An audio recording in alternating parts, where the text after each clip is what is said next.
Dun, dun, dun, dun. Welcome. Hi, Neal Schaffer. How Greetings, are Kate you? Bradley Chernus. I'm doing great. You got it. I'm doing dandy this morning. How are you doing? Dandy. I love it. I'm doing pretty awesome. Welcome to this edition of Lately Live featuring you. Yeah, Thank you. Oh, exactly. I wish I had time to get my Um, drumsticks because I usually have them in my office anyway. Could have yeah, been a we were just jamming like rock and roll Neal. So real quick, not only are you a badass marketer who's the author of many books, you're a social media professor, I'm going to call you professor, at Rutgers and Irish Management Institute. You're the owner of PDCA Social, like one heck of an agency. You've been around the block so bad. We've been dying to get with you for ages. I mean, you're super famous in our world. But you're also a former rock and roll drummer for a Japanese band. That is correct. It was a pop funk band, not rock and roll. A little different. Pop funk. Sorry, right. Pop funk. Okay. Sorry So, about it. Yeah. yeah, I think like it's fair to say you do it all. I try, we only have one life to live. We only have, so many clients to serve and when we have them and so many people to engage with. So it's all about maximizing everything, right? Yeah, exactly. Absolutely. Live a live a And fulfilling life personally and professionally is sort of my motto. I love it. And I wonder, well, we'll have to talk about it later, but I'm wondering how, like, if your drumming ever influenced your social media work. Actually, let me ask you that now. Did it in any way? That's a really great question. I would say that my speaking, it definitely positively influenced my speaking because if you've ever been in a band and right before a gig, there is this excitement that comes over you, but also during the gig or during the concert of always entertaining and engaging and surprising the audience. I guess these are sort of things that have stuck with me because when you're speaking, for me, it's a lot of people come to hear me speak, or maybe they're on this webinar if they follow me because they want to be educated, and there's also this notion of inspiration with their education, like finally they get it, or finally they got this breakthrough that allows them to do better, or they just got inspired to get off their butt and start doing it, right?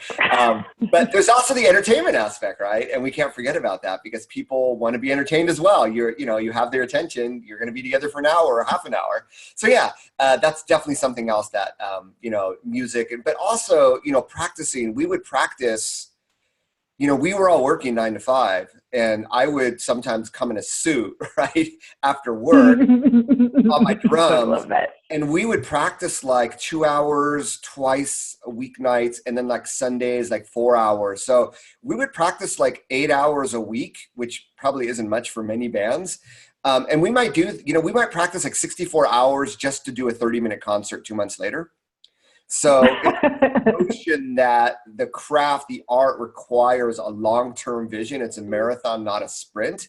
And you really need to put a lot of time into it until it becomes muscle memory. And that's a concept that I teach with social media marketing as well, because I do believe it is muscle memory.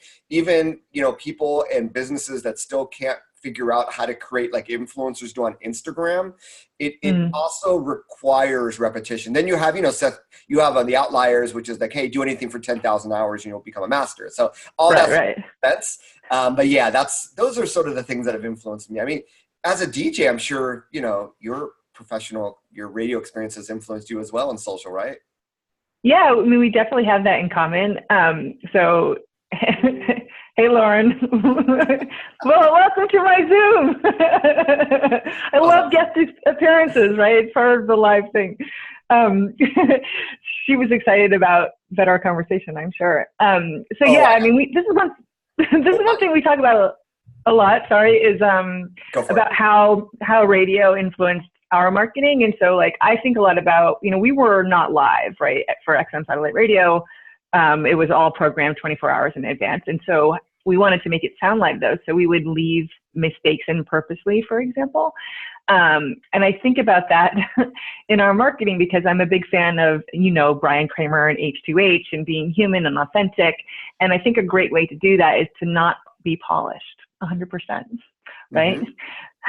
And so like, that's one way that we focus on it. But I was thinking about with your drumming, like what's great about a drummer, and I think you were pointing this out earlier, is you can do many things at once, right? I had to. And and social requires that these days, right? For you to be everywhere all at once, which is really challenging to do. I mean, obviously, lately works really hard at helping our customers do that easier. But when one of your clients comes to you and says, "I just feel overwhelmed," like, how do you say to them, you know, where do you get started? Like, what's like your basic start off point? All right. So before we get back into work, I just wanted to say Yeah. one more thing. Because Please. Because I went to Amherst College. So I was actually a DJ at the radio station because I was really into music. And Oh my God, also? Yeah. WAMH 89.3. And I never forget, this is going to age myself, but when the Joshua Tree came out, and we had, it was the Chip and Neal show. Chip Galati was my co-DJ. It was like 5 to 9 a.m., right? So, you know, the Totally. Joshua Tree just came into our studios, and it had like just gotten out.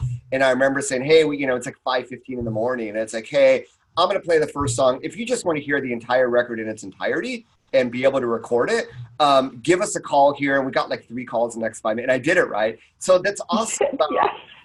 So 2 things here. One is about listening to your audience and understanding their needs, right? And I think that a lot of companies don't do that. And this is really important if you want to get started.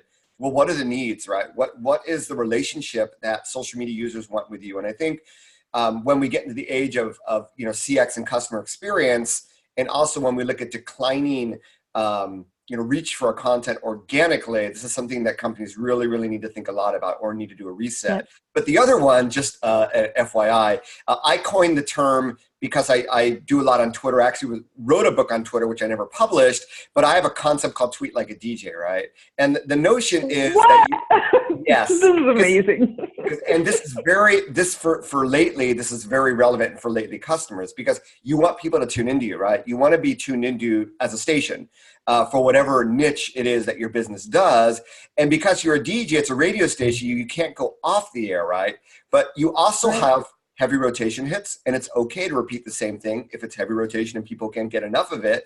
But it also means that you don't have an advertisement that comprises most of the show, right?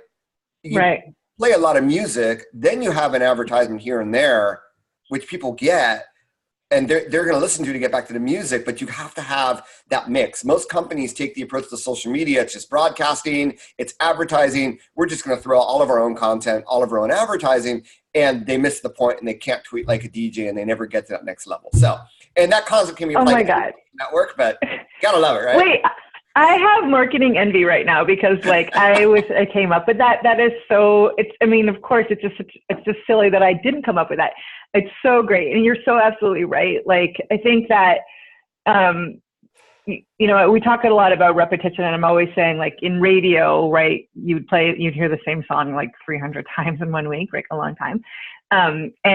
But what I'm also interested in telling people is, like, your favorite song never became your favorite song, usually the first time you heard it.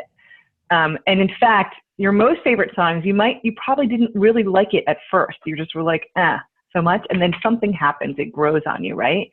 And I feel like social is the same way too, right? There's this spark goes on. Some different message is the one that's accessible to you or whatever it is. And those people, when that spark happens, or those songs, they become more your favorite songs than anything else. Like, you can never, they're indivisible from you, right? That's on our topic of influencers today, which is, I know, one of your specialties. So maybe we should segue to that a little bit, I guess. Like, how, when folks are thinking about using influence, well, I guess the first question is, how can you be your own influencer? That's my real big question to you. Like, I do it, and you do it. How do other people do it? We were talking about TV shows when we started, so I'm thinking of like Kramer from Seinfeld. We're all over the place. I know, I can't help it. But no, these are, if we were to like meet at a conference, or you meet other marketers at conferences, these are the conversations we have, right? So I think it's really cool that others can listen in and stuff. So, here's the thing. Where do you get started with social media? This is the number one thing. What relationship do customers want with you in social media? Because social is made for people, not for businesses. You're at a disadvantage. How are you going to join the conversation without pure advertising. And by the way, most marketers suck at content too. I'm just going to throw that out there, especially as we get into the visual world, right? It becomes even more apparent that even things that they didn't intend as an ad just look like an ad, right? So let's take a step back. So, we're now into the second decade of social media marketing, right? I think Twitter was announced at South by Southwest 2008, if I'm not mistaken. I know that I joined in 2008. Before that, I was on LinkedIn 2004. And then Facebook was opened up to the world about 2008 as well. I think I joined 2009 and what have you. So it's 2019, right? And I began blogging in 2008. I wrote my first book on LinkedIn in 2009. I launched my consultancy and agency in January 2010. So it's like, dudes, right? We've been doing this for a decade now, right? So it's time. And I did a podcast on this called It's Time for Social Media Marketing 2.0, because I think we need to realize that things are changing. And just as the internet changed and the facts changed and, email marketing is changing, is messenger marketing, the new generation, I don't know yet. I don't think we have a conclusion on that, but I do know I get very good open rates compared to email, needless to say. But so the same thing with social media marketing, we need to realize that social networks it's pay to play. Period. Right. And there may be times where, like on Instagram, or on LinkedIn, if we post as a person, we still get a lot of impressions, but it's just supply demand in terms of number of users, number of content, and how much the social networks want to monetize and tell businesses that you need to pay more for ads. So at the end of the day, the analogy is, for those that remember the phone book, believe it or not, I still remember, it's free to get listed, right? It's free to get listed in the other pages, but if you want to be seen, you need to buy a display ad. And I think that's very much what social media is becoming. So organically, it is just almost getting impossible. It's not purely impossible. It's just getting hard to cut through the noise and be heard. On the same hand, right, we now talk about, we'll just shift more money into paid social. And the funny thing is, when I listen to people talk about paid social and I read blog posts and stuff like Facebook ads and stuff, it's paid media. It's not social media, right? The whole thing about social media, it's not social. It's not a one-way street. It's a two-way communication. So, when I look at it, I'm like, that's not, the original intent of all this was to incite word-of-mouth marketing. So I'll speak in Japan, where they are really late in terms of social media marketing adoption, believe it or not. Even like B2B, even B2B marketing is really late there, right? But when I talk to, marketers and business owners about influencers, I asked them, how did you get your original customers? And they go, it was all word of mouth. And I think a lot of businesses are like this, right? And even today, it's still a lot of word of mouth. And the idea about social at the beginning with like Facebook is, wow, we have all these friends of fans seeing our content, because so many of our fans see our content. When they engage with it, it goes into the news feed, and then friends of fans see it and we grow viral. Guess what? That's not happening, right? It's time for social media marketing 2.0. So really, I believe engaging with influencers, and people still have a lot of question marks because they still are thinking in social media marketing 1.0 mindset. It's sort of like satellite radio. I'll just listen to my local KROQ or, 98.7. Why would I want satellite? That's weird, right? It's like, and God bless his soul, because he's a wonderful individual. It's like my dad's accountant. We had a conversation. Why would I want 0.8K speed when I already have 14.4K speed on my US Rodix modem? How much speed do I need, right? So you need to change your mindset, people, especially influencers, because people already have this mindset that says, oh, it's not authentic. I'm not going to pay someone. I'm not, these fake influencers. She has 2 million followers, only sold 16 t-shirts and the Fry Festival. At the end of the day, right, if you want to utilize social media marketing, not as paid media, right, but you truly want to incite word of mouth marketing, which is the original intent of it, you have to collaborate with people. So once you stop thinking about social media marketing as a marketing channel and you start thinking of it as a collaboration channel, you begin a brand new journey. Funny thing is, influencers, marketers, we do a lot of collaborations in social, right? This is a collaboration that we're doing today, right? Yeah.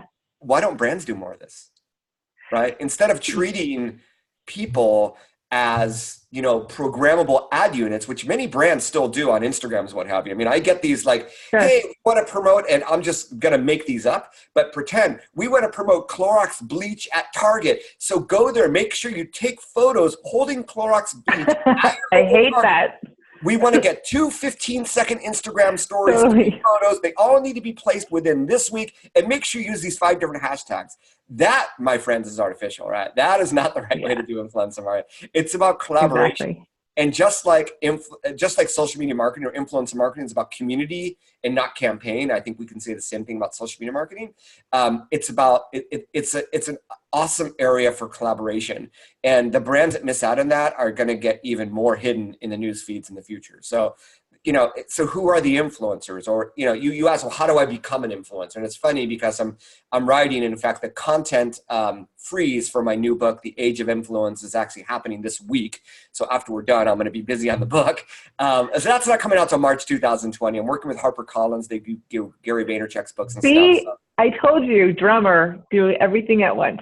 That's you. There you go. So it's going to take some time. I'm already sort of introducing the concepts. And it's funny because at the end of the book, I say, if you want to work with an influencer business, you need to become more influential, because influencers want to work with other influencers. I would much rather work with Coca-Cola than some beverage company I've never heard of, right? It's credibility, it's social proof as an influencer. Sure. So the more like followers and engagement and the more perceived influence your business has, the easier it's going to be for you to work with other influencers. And that's why I recommend that every business should try to become an influencer. So I include that chapter, as well as, so many marketers want to become influencers. So, so I think that the notion about becoming Star power. Yeah, it's the channel, right? How many channels did XM have? Almost, I think there were 300 something at the time. I don't know if there are any more, but yeah. So a lot. You DJ'd at the Loft. The Loft had a very, very particular niche, right?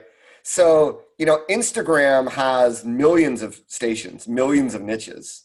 What is going to be your particular niche? And the reason you need to have a niche and a well-defined strategy. Now, it's a little bit different. If you're like a Brian Kramer or a Neal Schaffer or a Dan Gingiss, going to give him a shout out because he's a great guy. Love Dan. He's awesome. If you're one of these authors, yeah, he's an awesome guy. Even though he is a Cubs fan. Authors, speakers, consultants, it's a little bit different. But if you're a business, you need to have a niche. You need to be able to show that visually. So for instance, if you were to go to, last I looked at Nordstrom's Instagram page, if you were to go into a Nordstrom's department store, they sell a ton of stuff. They have men's fashion. I love Nordstrom's. Yeah, me too. They have furniture. They have, cosmetics. But on Instagram, it's only female fashion, right? They know that's their audience. They don't need to talk about the entire store because that's their niche, and that's what people tune into them for. So if I was tuning into the Loft and all of a sudden I heard hip hop, I'm going to tune out really fast, and you're not going to be on my preset anymore. Sorry, right?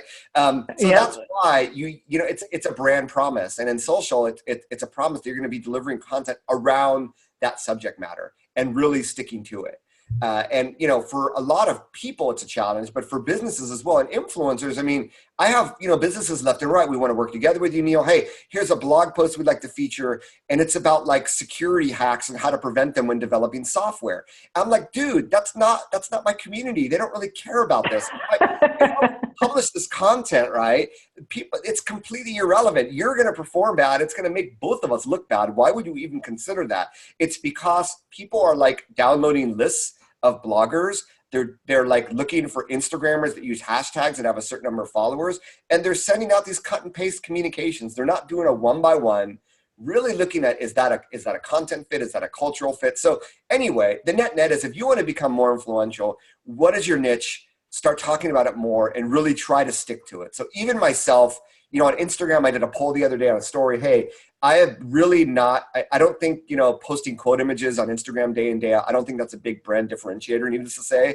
And Instagram was about photos, not these, things you make on Canva and schedule out 365 days in advance. And no wonder why marketers suck at content. So I'm like, hey, I post a lot about my personal life, but would you like me to post more about social media marketing and sort of blog stuff? And the answer was overwhelmingly yes, 98% yes. So slowly, people follow me because of what I do in marketing, right? So it only makes sense. And slowly I'm going to bring that in. But I also, I post about I go to Japan every quarter. So I have Japan, I have travel, and I have food. So now I'm trying to create a grid that has this weird combination of Japan, travel, food with the business of marketing and social media. And it's related. It's unique. It's branded. It's me, right? And it's like a radio station that has a lot of personality to it. Right. It's really going to be differentiated, and people are going to people are going to love those unique elements. So it's like any corporate brand. You have all these unique elements in your content. You have unique elements. So you can't always be around business. You got to be around broader topics if you want to attract people more and more, even on a LinkedIn, which obviously has changed dramatically. So I think I've spoken. I've done my monologue for 10 minutes here. I'm going to take a step back. I know, like, as I was talking, lots of questions. We love it. We're absorbing it. It's all so good. That's sort of the 10-minute spiel on the current state of sort of social media marketing and working with influencers, how to become influential. People are, if you have kids, ask your kids who they follow on YouTube, who they follow on Instagram, and why. It's the cute cat photos. It's the funny dog video. It's the gamers that give good tips on, whatever. They're people with niches. So people know what to expect from them, right? They're channels, because there's no TV guide for the internet or for social media. We have to find these channels. And once we find them, we subscribe and we stick to them and we see them in our newsfeed and we engage. So I'm going to stop there. So I love that. So and don't stop. It's all good. So you have a couple of ideas in here that I wanted to talk about. One was jumping way back, actually. So I have a secret to tell you, which is this. Are you ready for your mind to be blown? So 2 months ago, we killed all of our paid advertising. Okay. And we did an experiment where we did only organic social, and we increased our leads by 200% in the last 6 weeks. Wow.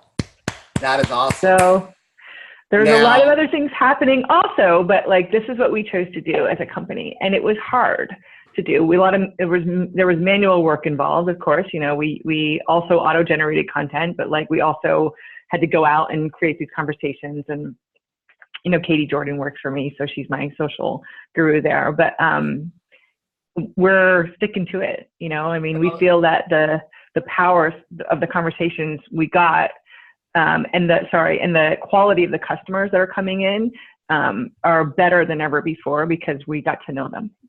But I was going to say, you also did things differently organically as well, in conjunction with that.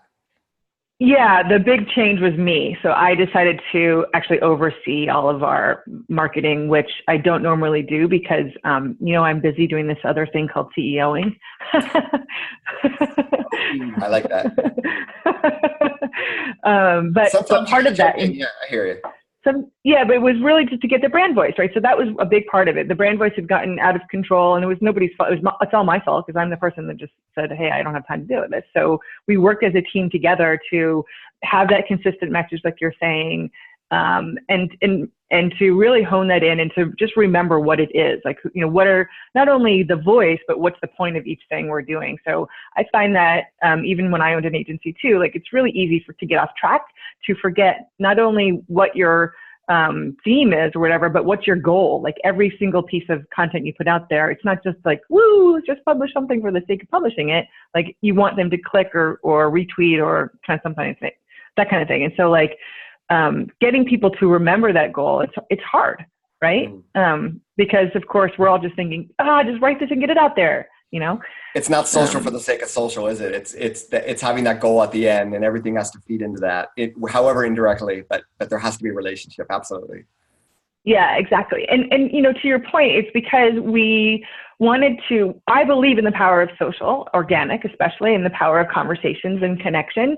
And I felt like we just didn't have the money to be able to do that in paid as a small company, sure, frankly, because there's a lot there. And so we had to look at our budget and our resources and say, like, how can we do this on our own? And also prove our own model, right? It's dog food, the auto generator, and dog food lately. So I just want the folks to know that it can be done, number one. And then the other thing you were talking about that I was thinking of was, you touched a little bit there on brands and getting to that authenticity. And that's a question I've been asked as well a lot. Like, I think brands feel scared about getting to a place where, like, you can bring in those other touch points, like Japan, like travel, I'm a person. Human touch points. I'm a person. Yeah, that's the big difference. Let's talk about that. So how can brands, like, how is Nordstrom's doing a good job of being authentic when they're basically advertising, or, what do you? I think when you're a big consumer brand, it's a little bit different because you already have fans.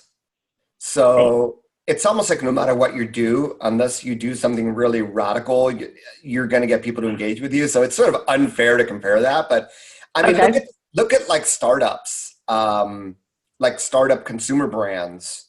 In order to beat the competition, get heard, they have to have like an edge or a story or something different. Now, these days, there's a lot of sort of like corporate social responsibility, Tom Shoes and what have you, or organic, or better understanding the current trends and the current wishes and the current things that consumers need, and being able to provide something for that. And that alone might be it. But I mean, you have to have something that can really tap into people's emotions. And that's the thing.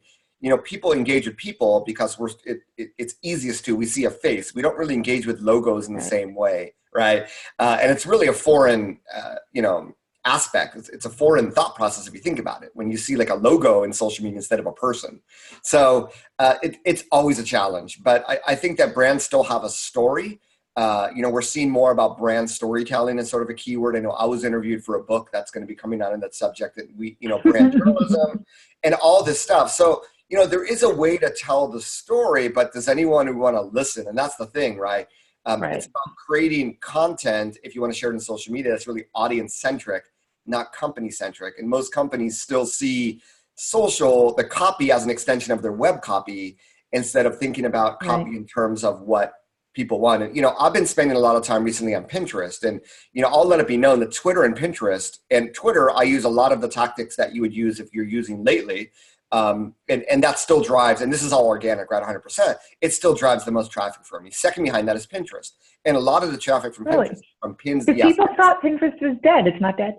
Not dead at all. So okay. I like to go through, I'm not a developer. I like to go through sprints, right? So I'm going to do a 1 month sprint on Pinterest, for this year, to see if I can if I can make that the number one instead of number two. So, and I realized, wow, there's a lot of things I haven't done for a while on Pinterest. I need to create images and what have you. But what I realized is, wow, if you're looking for content ideas, Pinterest is great because you can see which pins get a lot of traction. And it's really, people are not looking for product features. They're looking for solutions to their problems. It's really a marketing 101 thing. But when I see people that are doing, and businesses that are doing really well, they really tapped into that, and they really show it visually in a way that's really compelling. And if you haven't been on Pinterest lately, do a search for anything, and I think you'll see what I mean. It's really powerful. And I'm like, wow, there's so much that businesses can learn from just taking a look at it.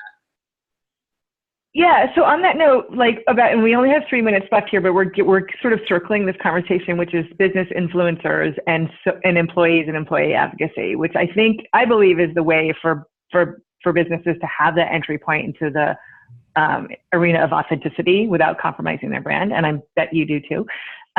So can you, in the next couple of minutes, can you give us some of your thoughts on employee advocacy and how employees can help brands sort of put their toe in that arena?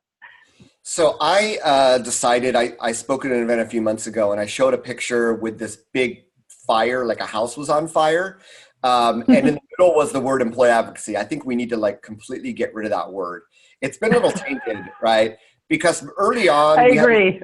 We had these employee advocacy tools come up, and all these companies wow, I'll just have all my employees do an OAuth and authorize their accounts, and we'll just amplify all of our content out to their networks. And they only looked at employees as amplification bots, for lack of a better word, or amplification for their content. And it's the same thing with looking at influencers only for amplification.